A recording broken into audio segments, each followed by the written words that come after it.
नमस्कार दोस्तों। मेरा नाम प्रोफेसर कुलविंदर सिंह है। हाउस वाइफ टू एंटरप्रेन्योर की सीरीज में हाउस वाइफ टू एंटरप्रेन्योर का मतलब हो गया वो सभी गृहिणियां जो घर पर हैं और कई हजार की वैसे ही बचत कर रही है काम कारोबार देखते हुए घर का, साथ में अब फिजिकल मनी यानी हाथ में कुछ कमा के भी घर वालों को दे, ऐसा माहौल आ चुका है के लिए अपने आप को तैयार कर रही हूं और तैयार करके उसके में से कुछ रिजल्ट ला रही हूं। उनके लिए मैं ये सीरीज किया करता हूं, पिछले काफी समय से कर रहा हूं। और अभी हमारा जो मुख्य उद्देश्य है वो कहीं ना कहीं इस बात के ऊपर है कि कहीं हम कॉन्फिडेंस लेवल डेवलप कर पाए या अपने आप को इस लायक कर सकें कि जिससे वो चीजें हो पाए जो चीजें घर में माहौल में कहीं ना कहीं हमारी जरूरत की अहमियत, हमारी जरूरत को, अहमियत को और ज्यादा मजबूती से लेके आ रही है। आज हम 4 मुद्दों पर बात करेंगे। वो 4 मुद्दे एक ही बात से रिलेटेड है। वो टॉपिक है कि सीक एंड गेट। एक किताब आई थी आस्क एंड गेट, तो उसी को मैंने बताया सीक एंड गेट। सीक मतलब आप अपनी प्रार्थना परमात्मा के आगे रखो और परमात्मा उसका सॉल्यूशन आपको देगा, ऐसा हर एक धर्म ग्रंथ में लिखा है।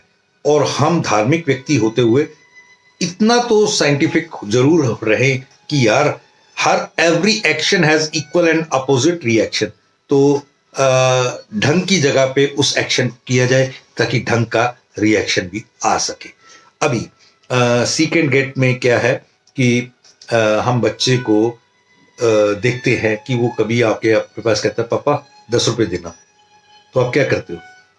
ज्यादातर स्थितियों में 99% में पूछते किस लिए चाहिए, और जब वो जायज बात होती है तो दे देते हैं 99% उसको वो 10 रुपए। कभी आपने 10 की बजाय 20 दिया, 50 दिया, 100 दिया? कभी नहीं। इसका मतलब हमने मांगते ही बहुत कम है तो मिलता भी बहुत कम है। तो परमात्मा से मांगना सीखें और मांगना भी ढंग से सीखें ताकि वो भी हमें ढंग से खुलकर दे। देन एक और प्रैक्टिस पीस। ये क्या एक नई चीज बता रहे हो आप? प्रैक्टिस का मतलब होता है किसी भी चीज को बार बार बार बार रिपीट करना। एंड पीस, पीस का मतलब यहां पे कुछ और नहीं है, शांति। आप शांति को आप बाहर कहीं ढूंढ रहे थे, वो बाहर है ही नहीं। उसे अंदर ढूंढने का प्रयास अब से शुरू करें और वो अंदर से जैसे ही प्रकट होनी शुरू होगी, बहुत सारे गुणों का एक खजाना आपके अंदर से साथ में लेके आएगी। यानी कि आपको पता ही नहीं होगा इन इन चीजों का मैं ऐसे ऐसे प्रयोग कर सकता था, कर सकती थी, नहीं कर रही थी, अब करो। ये बहुत इंपॉर्टेंट है। Second and third, power with in. आप कहोगे ये सारी बातें तो एक ही चीजें हैं, इसका तो मतलब एक ही है, लेकिन वाकई तरीका अलग है, लेकिन है तो बात एक ही कि जो भी शक्ति है, जो भी आप कहते हैं कि शक्ति की देवी दुर्गा को मानते हैं, कोई शिव को मानते हैं, कई जीसस को मानते हैं, कोई मोहम्मद साहब को मानते हैं, कई कहते हैं जो गुरु गोविंद सिंह है।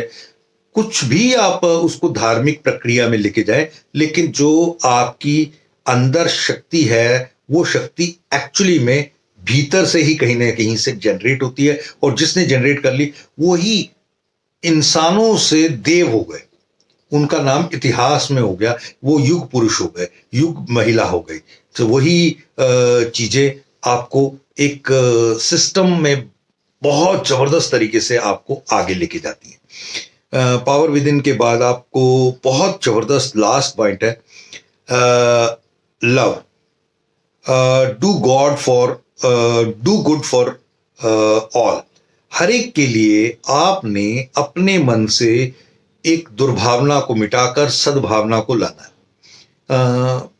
1 मिनट का अगर आप गुस्सा करके देखें, गुस्सा ठीक वैसे ही है जैसे कोयले को, जलते हुए कोयले को किसी के ऊपर मारना, उसको लगेगा कि नहीं लगेगा, मगर आपके हाथ तो जल जाएंगे। यानी कि वो कोयला आपको उठाना ही आपके लिए एक गलती का सौदा हो सकता है। तो क्यों ना ऐसा किया जाए कि उस गलती को ना किया जाए, उससे बचाव रखा जाए।